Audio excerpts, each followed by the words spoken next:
उधेड़ उमर साहब ने आगे बढ़कर दरवाज़ा खोला और एक तरफ हट गए। वो पूरी इत्मीनान और सब कदमों से जल्दी अंदर आई। दरवाजे से नजवी साहब वेंडर की कुर्सी मेज़ का फासला काफ़ी ज़्यादा था। वो सेध में जल्दी मेज़ तक आई और बैठने के लिए कुर्सी खींची।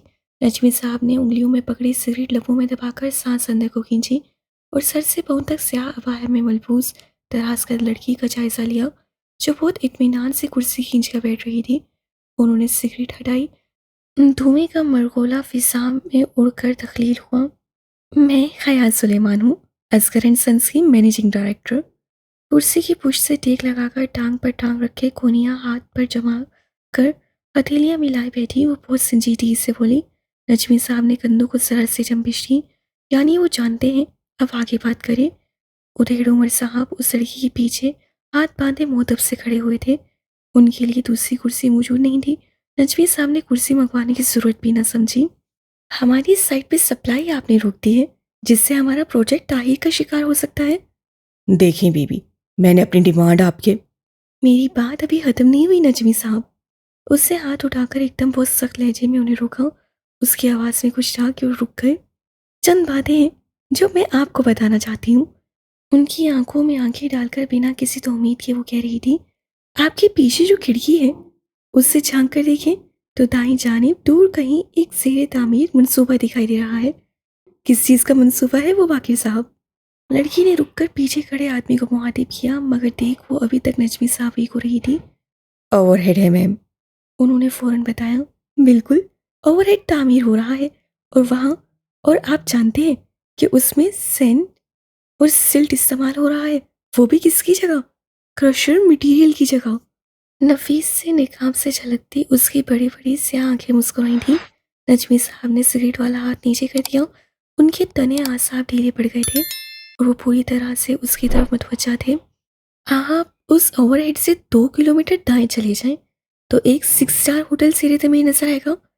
उसकी तकमील आखिरी मराहिल में है, मगर उसके मालिकान को ये इल्म नहीं है कि उसकी रूफिंग और वाटर प्रूफिंग में सब स्टैंडर्ड मटेरियल इस्तेमाल किया गया है, बेहद सस्ता और घटिया मटेरियल।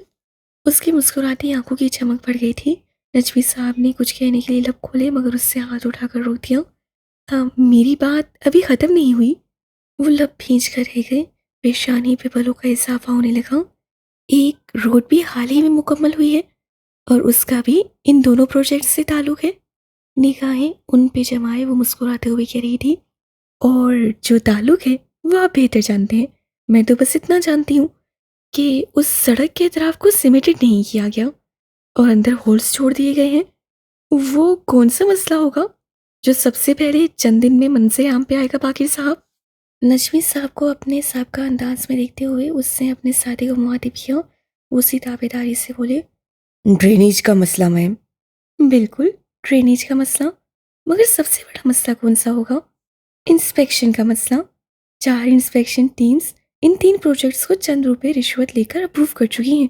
लेकिन वो क्या है नजमी साहब, कि जो हमारा मीडिया है ना, वो ज़रा सी रेटिंग के लिए ऐसी खबरों को खूब उछालता है और यूं इस वेंडर की साख तबाह होकर रह जाती है। बिलखसूस सब जब उनके हाथ डॉक्यूमेंटेड प्रूफ भी लग जाए बाकिर साहब। उससे उंगली से इशारा किया तो बाकिर साहब ने चंद कागजात मेज पे रखे। नजमी साहब उनको उठाने के लिए आगे नहीं बढ़े। वो बामुश्किल सब करते हुए बोले, मुझ पे हाथ डालना इतना आसान नहीं है। अरे, उसकी स्याह आंखों में हैरत उभरी, आपकी बात किसने की? फिर वो जरा सा मुस्कुराई, मैं तो अपनी सप्लाई की बात कर रही थी। कल हफ्ता है, मैं उम्मीद करती हूँ कि सोमवार की सुबह मुझे अपनी कंस्ट्रक्शन साइट पे सप्लाई की बहाली की खबर मिल जाएगी। अपना पर्स उठाते हुए वो खड़ी हुई, और वो भी मेरी पुरानी कीमत पे। चलें वाकिर साहब। वो मज़ीद कुछ कहे बिना पलटी।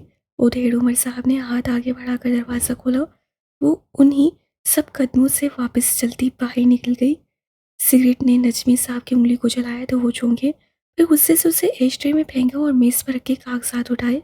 जैसे जैसे उन्हें बढ़ते जा रहे थे, उनकी पेशानी पे पसीने के कतरे नुमादार होने लगे थे। मुझे आपको एक अच्छी खबर देनी थी जेंटलमैन। मीटिंग के आगाज़ में उससे मसरूर मुतमिन अंदाज से उन्हें मुखातिब किया, जो अपने साहब रवैये को बरकरार रखे उसकी तरफ मतवज्जा थे। अभी अभी पता चला है कि वेंडर आरिफ नजमी ने सप्लाई बहाल कर दी है, और वो भी पुरानी कीमत पे। वाकई? फुरकान ताया हैरान हुए तो जाहिद चचा सीधे हो बैठे। मगर उसने तो उस रोज़ फाइनेंस डिपार्टमेंट के रऊफ साहब से खासी बदतमीजी की थी और वो सरासर ब्लैकमेलिंग भी उतरा हुआ था।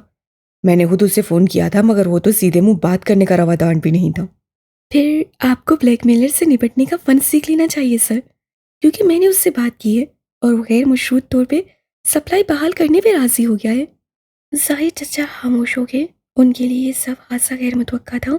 अगर सुलेमान साहब उनको आकर बताते कि उन्होंने वेंडर को राजी कर लिया है तो उन्हें हैरानी ना होती, क्योंकि वो इस काबिल थे। तभी तो अपने बड़े भाई से ज़्यादा मजबूत शेयर होल्डर और एमडी थे। मगर हया ये बात निकलना भी दुश्वार था। आपको ग्रीन हाउस स्कीम के लिए बजट कम पड़ रहा था, इसलिए मैंने बजट को रीशेप किया है। वो अपने कागजात आगे पलट के और बताने लगी, हमें जितनी रकम चाहिए वो हमारे बजट के अंदर ही पूरी हो सकती है अगर हम फालतू लवाजमात को निकाल दें। मतलब? ताया फुरकान ने अबरू उठाए। हम हर साल तमाम शेयर होल्डर्स को सालाना प्रॉफिट का एक मुनकसिम हिस्सा देते हैं, जबकि बहुत सी कंपनियां शेयर होल्डर्स को सालाना प्रॉफिट डिविडेंड देने की बजाय उसको री इन्वेस्ट करती हैं। हम भी इस दफ़ा शेयर होल्डर्स को वो हिस्सा देने के बजाय उसे इस प्रोजेक्ट में लगा देंगे। मगर इस तरह तो मतलूबा रकम पूरी नहीं होगी। वलीद, आप इनको बात मुकम्मल करने दें। सेठी साहब ने पहली दफ़ा वलीद को टोका। पहली दफ़ा बोर्ड मीटिंग में उसकी साइड ली गई थी। सब खामोश हुए तो उससे कहना शुरू किया, हम अपने बजट का 15 से 20% हिस्सा मार्केटिंग और एडवर्टाइजमेंट पर खर्च करते हैं। हम फिलहाल भी यही कर रहे हैं। हम मार्केटिंग कर रहे हैं ताकि मुस्तकबिल में प्रोजेक्ट्स मिलें। वो लम्हे भर को रुकी। लंबी मेज से गिर्द मौजूद तमाम एग्जीक्यूटिव्स अब वाकतन बागौर उसे सुन रहे थे। मुस्तकबिल के प्रोजेक्ट्स जो अभी मिले नहीं और जिन पे काम करने के लिए हमारे पास पैसे नहीं, उनके लिए हम अपने हालिया प्रोजेक्ट्स को कुर्बान नहीं कर सकते। मैंने मार्केटिंग बजट को घटाकर 5% कर दिया है। यूं हम आसानी वो रकम आहिस्ता आहिस्ता इस प्रोजेक्ट में मुंतकिल कर सकते हैं। क्या किसी को कोई एतराज़ है? पीछे टेक लगाकर बैठते हुए उससे ज़रा मुस्कुराकर खामोश बड़े कॉन्फ्रेंस रूम पे निगाह दौड़ाई। वो जानती थी कि अब कोई इस पे एतराज़ नहीं कर सकता था। वो आहिस्ता आहिस्ता अपना इंतखाब दुरुस्त साबित कर रही थी। आज ताया फुरकान के घर हया के दादा की बरसी की कुरान ख्वानी थी। खैरात की रेहियाँ अलग थीं। सब मदऊ थे सवाए उसके। उसको जाने की ख्वाहिश भी नहीं थी। वो मगरिब पढ़कर लॉन्च में आई तो फातिमा जिहान से कुछ कह रही थी। उसे आते देखकर खामोश हो गई। अच्छा, मैं जा रही हूँ। सरिस्री सा मुतल्ला करके वो बाहर निकल गई। पुप्पो पहले ही जा चुकी थी। पापा कमरे में सो रहे थे। उनके पास नर्सी। वो खामोशी से सोफे पे आ बैठी और टीवी का रिमोट उठाया। कनखियों से उससे लाउंज की बड़ी खिड़की के पार अम्मा को लॉन अबूर करते देखा। वो उससे नाराज नहीं थी, बात भी ठीक से करती, मगर ऐसे जैसे कि उन्हें बहुत दुख पहुंचाया गया हो। बाहर बिजली जोर की चमकी। पल भर को खिड़कियों के बाहर सारा लॉन रोशन हो गया। फिर अंधेरा छा गया। वो कुछ सोचते हुए उसके सामने आ बैठा। हया ने टीवी नहीं चलाया। वो रिमोट पकड़े बैठी बस उसको देखती रही। वो कुछ कहना चाहता था शायद। अम्मा क्या कह रही थी? उससे बज़ाहिर सरसरी से अंदाज से पूछते हुए बात का आगाज़ किया। जिहान ने सर उठाकर उसे देखा। नीली जीन्स पे स्याह टी शर्ट पहने, गीले बालों को पीछे किए, वो जैसे कहीं जाने के लिए तैयार लग रहा था। वो चाहती हैं कि मैं तुम्हें समझाऊं कि तुम ये बुर्का वगैरह छोड़ दो। वो संजीदगी से कहने लगा। उसकी पुष्प पे लाउंज की दीवार की खिड़की पे टप टप कतरे गिरने लगे थे। तारीख बड़ा आसमान पहले ही बादलों से ढक चुका था। तो तुमने क्या कहा? वो उसी तरह मुतमीन से अंदाज में टांग पे टांग रखी बैठी थी जैसे वो अपने ऑफिस में बैठा करती थी। बात तो ठीक है उनकी, तुम एक बुर्के के लिए अपने इतने रिश्ते को नहीं खो सकती।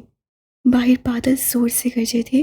खिड़की के शीशों पे धड़ाधड़ गिरते कतरों की अब आवाज़ें आने लगी थी। दूसरों को छोड़ो, तुम अपनी बात करो जिहान। क्या तुम भी मेरे हिजाब से खुश नहीं हो? वो उसकी आंखों में देखते हुए बोली तो उसकी आवाज़ बहुत धीमी थी।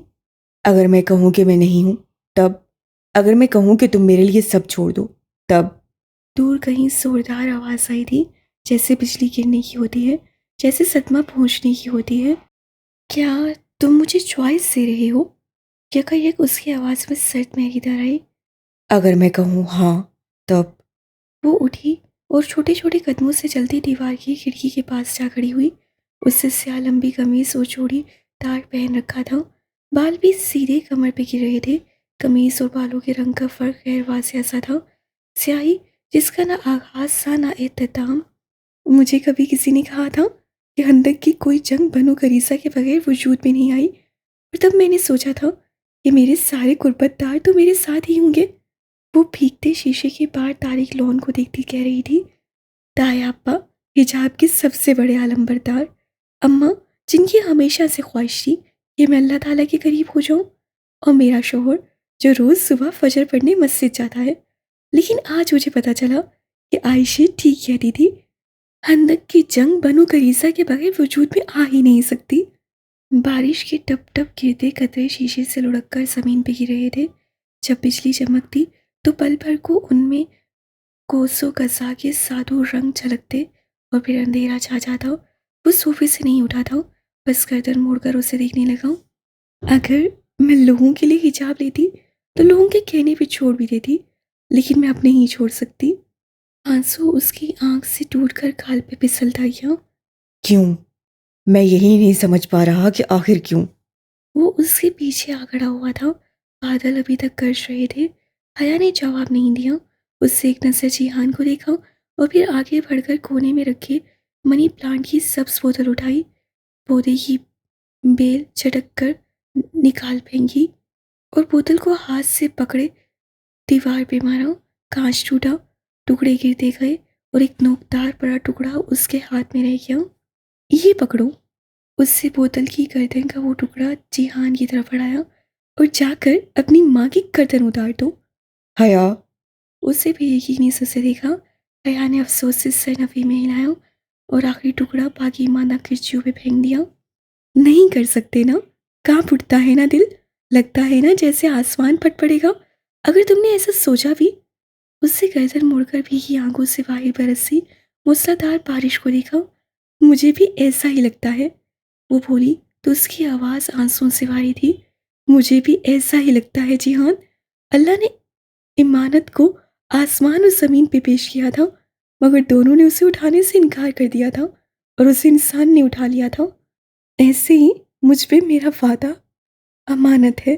मैंने ज़िंदगी में बस एक दफ़ा कोई वादा अल्लाह ताला से किया, कोई मुझे उसे निभाने क्यों नहीं देता? बिजली ने अपनी चांदनी फिर से हर बिखेर दी। बस लम्हे भर की चांदनी, और फिर अंधेरी रात छा गई। मुझे किसी ने कहा था कि दिल मारे बगैर नूर नहीं मिलता, और मैं सोचती थी कि नूर क्या होता है। जानते हो नूर क्या होता है?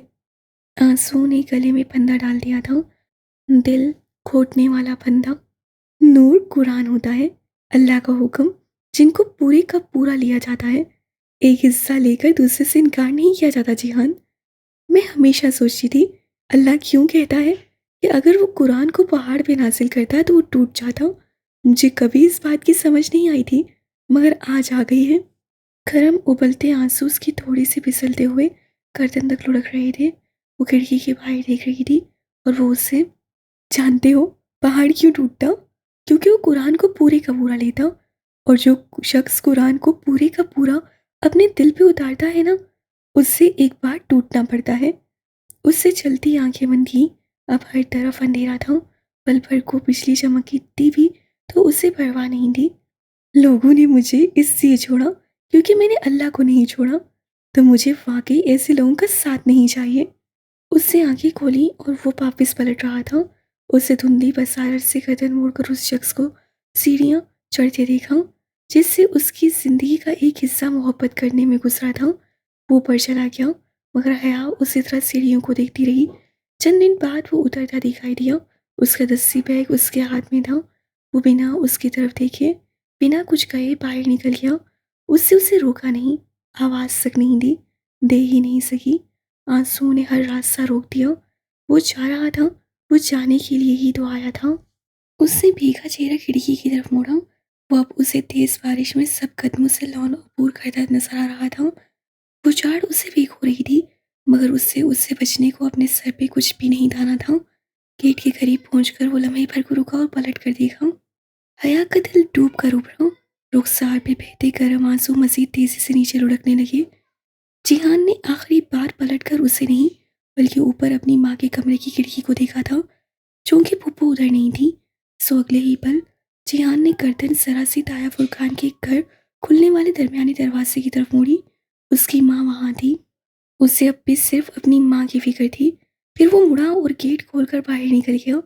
हया पलटने लगी, तभी उसको बाहर दरमियाने दरवाजे की ओर में कुछ गायब होता दिखाई दिया। गुलाबी और पीला आंचल, इरम का दुपट्टा जो वो पहचानती थी। यकीनन इरम इधर आई थी और वो सब सुन चुकी होगी। उससे गहरी थकी थकी सी सांस अंदर को खींची। इरम किस सिलसिले में इधर आई थी वो नहीं जानती थी, ना ही ये कि जिहान ने उसे देखा था या नहीं, मगर वो इतना ज़रूर जानती थी कि वापस जाकर वो तमाम रिश्तेदारों के बीच खड़े होकर सारा किस्सा मज़े से दोहरा देगी। कुरान ख्वानी की तकरीब में गोया रंग भर जाएगा। गॉसिप का एक नया मौसू। लाउंज में दरवाज़ा अम्मा पूरा बंद करके नहीं गई थी, सो उसे हाँ ख्याली हरगिज़ ना थी कि इरम ने कुछ ना सुना होगा। बस चंद ही मिनट बाद पूरे ख़ानदान को पता चल जाएगा कि हया ने जिहान को गवा दिया है। वह हया के पर्दे से तंग आकर उसे छोड़कर चला गया है। वो थके थके से अंदाज से वापस सोफे पे आ गिरी। खिड़की के साथ सब्ज बोतल की खिड़कियाँ अभी तक बिखरी थी। उससे उन्हें उठाने की हिम्मत नहीं की। उसमें अभी किसी शय की हिम्मत नहीं थी। वो इरम ही थी और उससे वही किया जो हया ने सोचा था। फातिमा वापस आई तो सख्त मुतासिफ थी। वो सबीन पुप्पो की बात भी नहीं सुन रही थी जो बार बार कह रही थी, भाभी वो इस वजह से नहीं गया, उसे सुबह मुझे बता दिया था कि वो आज चला जाएगा, उससे वैसे ही चला जाना था। पुप्पो को इरम से भी शिकवा था। उन्होंने इरम को हल्का सा डांट भी दिया था कि वो गलत बात ना करे, मगर फातिमा का अंदाज बता रहा था कि उन्हें यकीन नहीं है। उनके नज़दीक अगर कोई इसका जिम्मेदार था तो वो हया थी, जिससे अपनी जिद के पीछे सब कुछ खो दिया था। जब ताया ने उसे बेइज्जत करके घर से निकाला था तब वो रोई थी, लेकिन जब जिहान चला गया तो उससे अपने आंसू पूंछ लिए थे। खंदक की जंग में सिर्फ बनो करीसा तो नहीं होता ना, उसमें जाड़े की सख्ती भी होती है। वो सर्दी और खुश्की जो लोगों के रवैयों में डर आती है। रिश्ते सर्द महर हो जाते हैं और उसमें भूख की तंगी भी होती है, मौशी दबाव और फिक्र भी होती है। और अब परवाह किए बिना कान लपेटे अम्मा की सारी बातें सुनती रहती और आगे निकल जाती। ऑफिस में अलबत्ता अब रवैया ज़रा बदला था। उसकी बात सुनी जाती थी, लेकिन कभी कभार तायद भी होती जाती। वो कॉरिडोर में चलकर जा रही होती या लिफ्ट के इंतज़ार में खड़ी होती। लोग इधर उधर हट जाते, उसके लिए रास्ता छोड़ देते, उसके लिए खड़े हो जाते। हेड आर्किटेक्ट रिजवान बेग को उससे अगले ही रोज़ अपने ऑफिस में बुलाया था। बैठिए। अपने मखसूस अंदाज में पावर सीट पे टेक लगा के बैठते हुए उससे हाथ से सामने कुर्सी की जानिब इशारा किया। वो बैठ गए, अलबत्ता उनके चेहरे पे ज़रा उलझन थी। कुछ पियेंगे? कॉफ़ी ठीक रहेगी। श्योर। उससे इंटरकॉम का रिसीवर उठाया। एक अच्छी कड़वी सी ब्लैक कॉफ़ी अंदर भेजें बगैर चीनी के।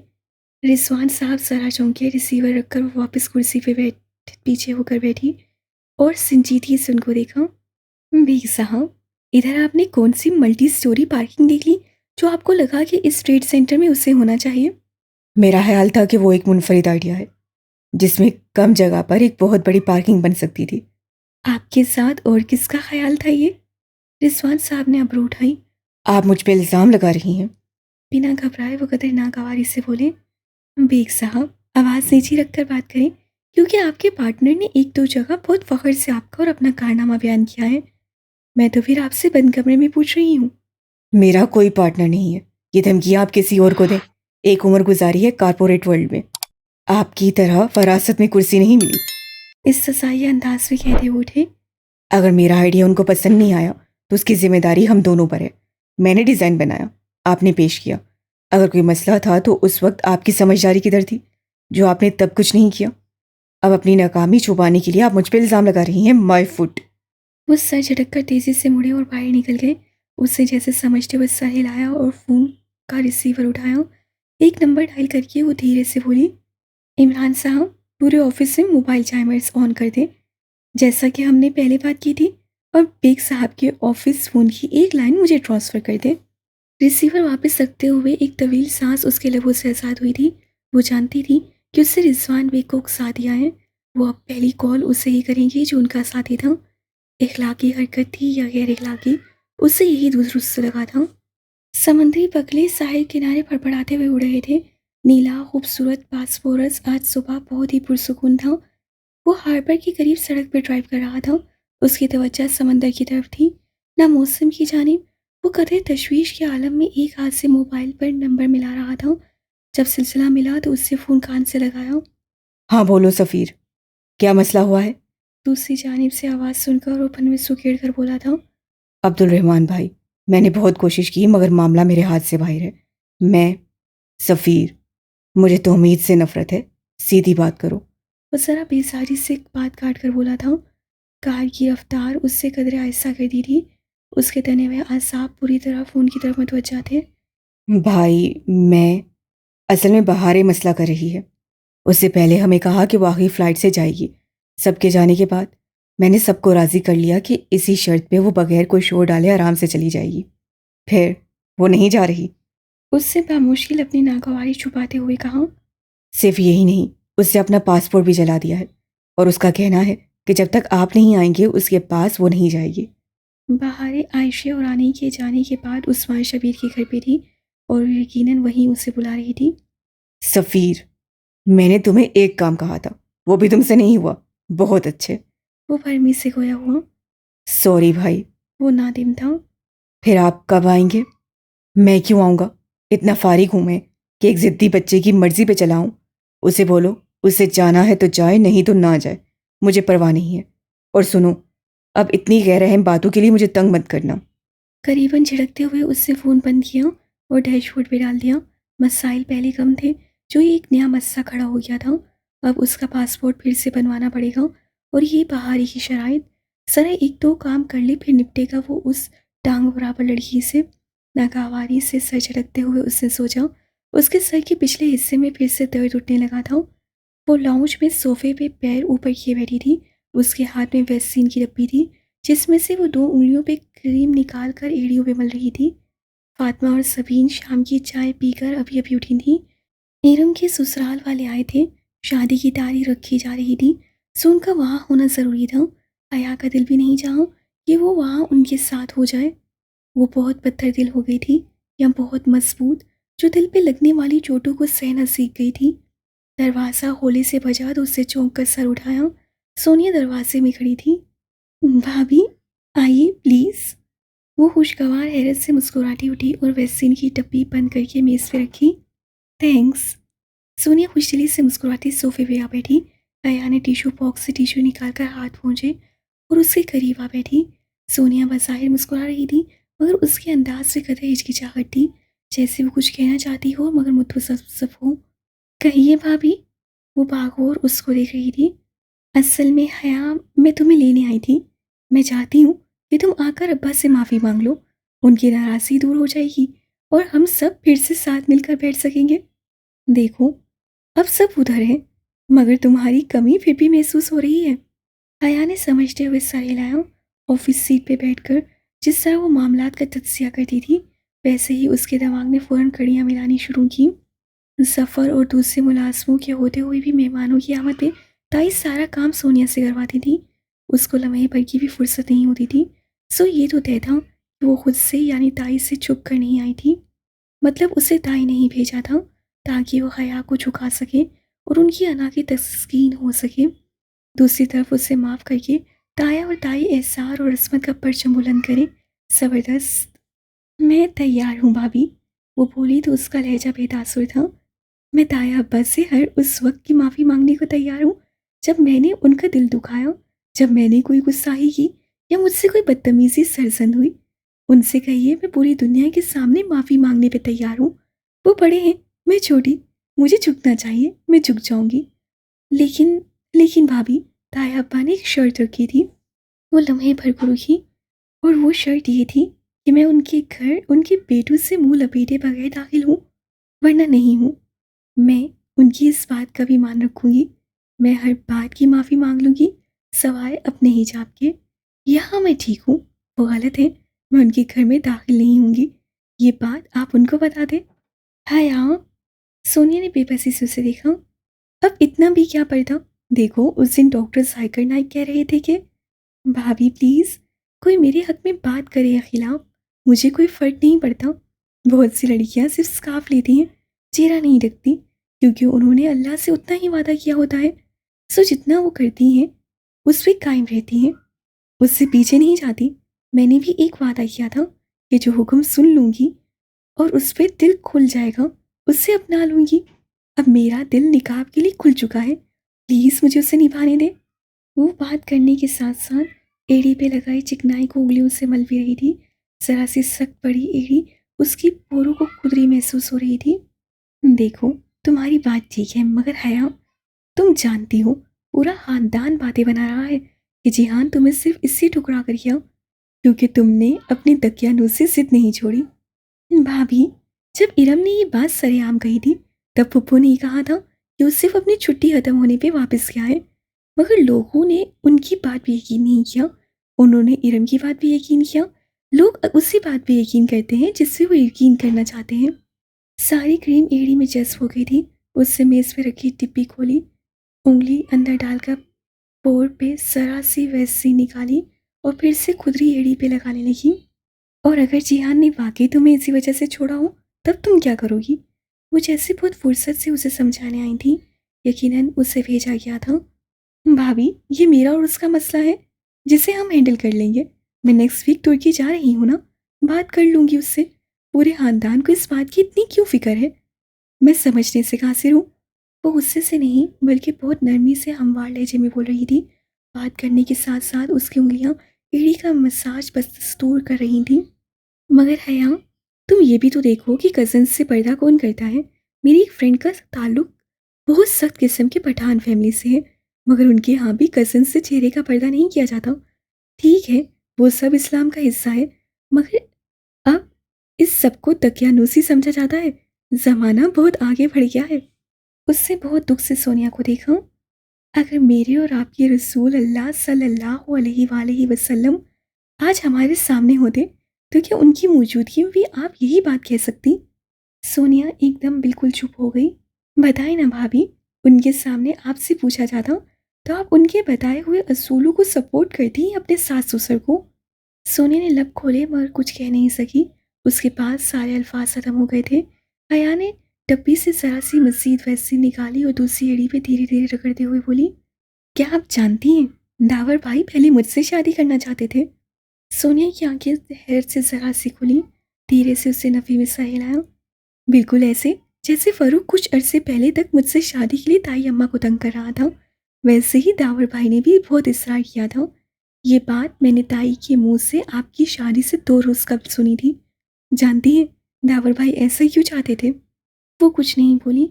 वो बस बिना पलक झपके शौक के आलम में से देख रही थी। क्योंकि मैं हमेशा बहुत तैयार रहा करती थी, अब भी रहती हूँ। मेरे कपड़े, जूते, बाल, नाखून, मैं हर चीज़ आज भी उतनी ही तराश तराश कर सिट कर रखती हूँ जितना पहले रखती थी।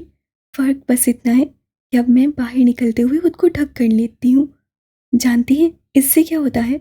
बस इतना कि दूसरी औरतों के शोहर मेरी तरफ मुतवज्जा नहीं होते और यूं अपनी बीवी से नाखुश होने की कोई वजह नहीं रहती उनके पास। एड़ी में सारी चिकनाई जज्ब हो चुकी थी। वो अब भी पहले की तरह खुदरी थी, मगर वो जानती थी कि ये चिकनाई एकदम से असर नहीं करती। आहिस्ता आहिस्ता वो खुदरेपन को नरम करेगी और यूं फटी हुई जिल्द वैसी हो जाएगी जैसा कि उसे होना चाहिए। क्या आप अब भी मुझे गलत समझती हैं? टिशू से हाथ पोंछते हुए उससे बहुत इत्मीनान से देखा। वो जो बिल्कुल गुमसुम सी बैठी थी, कुछ कहे बिना उठ खड़ी हुई। आया ने दूर तक सोनिया को जाते देखा और फिर अपनी फटी एड़ियों को आहिस्ता आहिस्ता ये नरम पड़ जाएंगी। वो जानती थी कुछ चीज़ें काफ़ी वक्त लिया करती हैं। उस दिन उससे सिर्फ इतनी गलती हुई थी कि वो बगैर बताए सारा से मिलने चली आई थी। आज ऑफिस में ज़्यादा काम नहीं था। वैसे भी बाकिर साहब को वो अपनी टॉप हायरार्की को असर तश्कील देकर निगरान बना चुकी थी, सो उस पे काम का बहुत सारा कम था। फरागत मिली तो सोचा ज़रा सारा से मिल ले। 5 जुलाई आकर गुजर भी चुकी थी। अब उसको इसी हफ्ते वापस तुर्की जाकर क्लियरेंस करवानी थी। उन्हें सोचों में गलता वो उसके घर आई। ज़ारा अंदर कमरे में है, फरीना वगैरह आई हुई है, तुम अंदर चली जाओ। सारा की मम्मी उसे दरवाजे पे ही मिल गई। वो कहीं जाने के लिए निकल रही थी। होश इलाके से बताकर वो बाहर निकल गई। गुस्सा हिलाकर अंदर आ गई। सारा का कमरा कॉरिडोर के आखिरी सिरे पे था। घर में खामोशी थी। कमरे से बातों की आवाज़ें आ रही थी, फरीना और मिशाल की आवाज़ें, उनकी क्लास फेलोज और फ्रेंड्स। वो यकीनन अच्छे वक्त पे आई थी, उनसे भी मिल लेगी। यही सोचकर वो चंद कदम आगे आई, मगर इससे पहले कि मानूसियत पैदा करने के लिए कोई आवाज़ सी थी, अधखुले दरवाजे से आती आवाज़ों ने उसे रोक दिया। हया को मत बुलाना प्लीज़, बेसारी से बोलती वो सारा थी। वो बेख्तियार 2 कदम पीछे हटी, दीवार से जा लगी, सांस बिल्कुल रोके।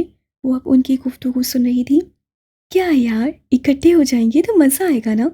पर आईना ज़रा हैरान हुई। तुम मुझसे मिली नहीं हो ना तुर्की से वापसी पे, इसीलिए कह रही हो, वरना वो इतनी बोर हो गई है कि कोई हद नहीं।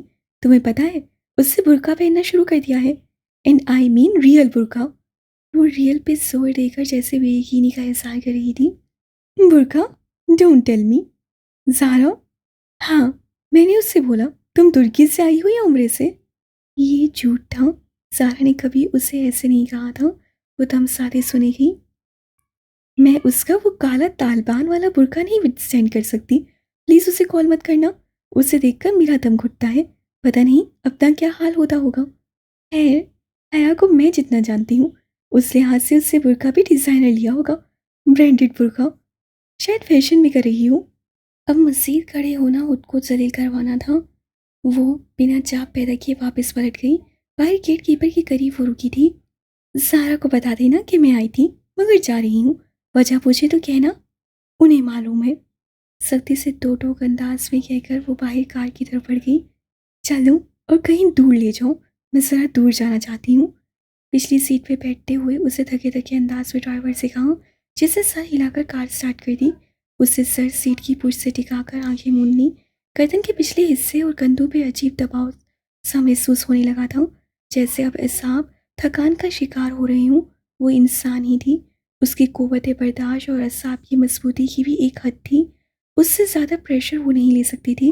हर दरवाजे से धुतकारा जाना, हर जगह से ठुकराए जाना, हर दोस्त का छूट जाना, या मुश्किलात की कोई हद थी। सब्र, सब्र, सब्र। इंसान कितना सब्र करे। एक निकाब ही तो करना शुरू किया था उससे। एकदम से इतने चेहरों से निकाब कैसे उतर गए। ड्राइवर बेमकसद सड़कों पे गाड़ी चलाता गया। बहुत देर बाद जब उसका सर दर्द से फटने लगा तो उससे घर चलने का कहा। अब्बा कमरे में थे। आज टेक लगाकर बैठे, ऐनक लगाए अखबार देख रहे थे। उसे दरवाजे की तर्ज से उन्हें देखा। एक थकी थकी सी मुस्कुराहट उसके लबों पे बिखर गई, मगर वो फिर बिना उन्हें तंग किए अपने कमरे में चली आई। सारा की बातों ने इतना डिस्टर्ब किया था कि वो रात का खाना भी नहीं खा सकी। फातिमा ने पूछा। उनका रवैया ज़रा बेहतर था। आखिर माँ थी, मगर उससे भूख न लगने का बहाना कर दिया। फिर वो ऊपर छत पे चली आई। गेंद का झूला मंडेर से लगा वीरान पड़ा था। वो उस पे आ बैठी तो धीरे से बहुत सी यादें सामने दीवार से लगे अब्बा के कमलों के ऊपर साए बनकर नाचने लगी। आज चांद की रोशनी काफ़ी तेज सी, पौधों के पत्ते चमक रहे थे। उसे सुबह में झील के किनारे बिछाई चांदी की तह याद आई, और चांदी के मुजस्मे, और उसी जगह बैठा वो शख्स जो खामोशी से उसकी कहानी सुने गया था, मगर अपनी नहीं सुनाई थी। वापस जाकर फ़ोन भी नहीं किया। वो था ही ऐसा, फिर भी वो उससे उम्मीद वाबस्ता कर लेती थी। पागल थी वो। बहुत देर वो झूले पे बैठी अब्बा के गमलों को देखती रही। वो पहले से ज़्यादा मुरझा गए थे। अब्बा बीमार पड़े तो मुलाजमों ने भी उनका ख्याल रखना छोड़ दिया था। वो मंडेर के सामने वाले दीवार के साथ रखे थे। उनके और मंडेर के दरमियान तकरीबन 4 गज चौड़ा सहन था। वो छत का पिछला हिस्सा था। टेरिस दूसरी तरफ था। वो अब टेरिस पे नहीं बैठती थी कि वहाँ बेपर्दगी होती थी। सामने घरों में नजर आता था। अल्लाह अल्लाह, फिर पर्दा। उससे बेदिली से सर झटका। नहीं, वो अपने पर्दे से तंग नहीं पड़ी रही, मगर फिर वो बेजारी क्यों महसूस कर रही है। अपनी सोचों से उकताकर वो एकदम खड़ी हुई और अंदर जाने के लिए दरवाजे की तरफ बढ़ी, मगर फिर रुक गई। गमले और मंडेर के दरमियान कुछ था, कुछ चमका था। कौन? वो जरा चौंकन्नी होकर पीछे हुई। कोई है? वहाँ हर तरफ सन्नाटा था, खामोशी, अंधेरा, कुछ भी नहीं था। फिर शायद उसका वहम था।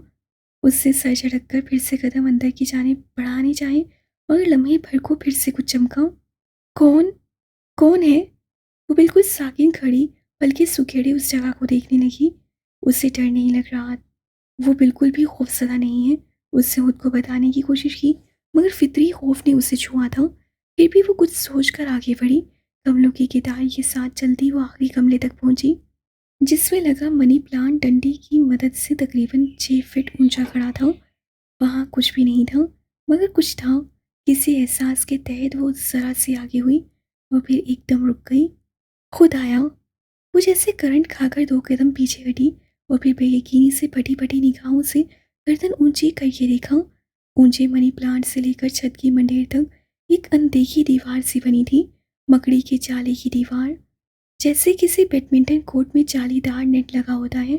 वो 6 फीट ऊंचा और बेहद लंबा सा जाला, बेहद खूबसूरत और सहरंगेज सा। उसके ताने बाने बहुत नफासत से बने थे। वो बहुत पतला था, फिर भी चांद की रोशनी किसी हाथ साफे से पड़ती तो धनक के सातों रंग चमकते। वो उसे तखीर से देखती, उल्टे कदमों पीछे आई। अगले ही पल वो अंदर सीढ़ियों के धाने पे गुस्से से नूरबानो को पुकार रही थी। जी जी आई। नूरबानो जो किचन में खाने के बर्तन समेट रही थी, भागती हुई बाहर आई।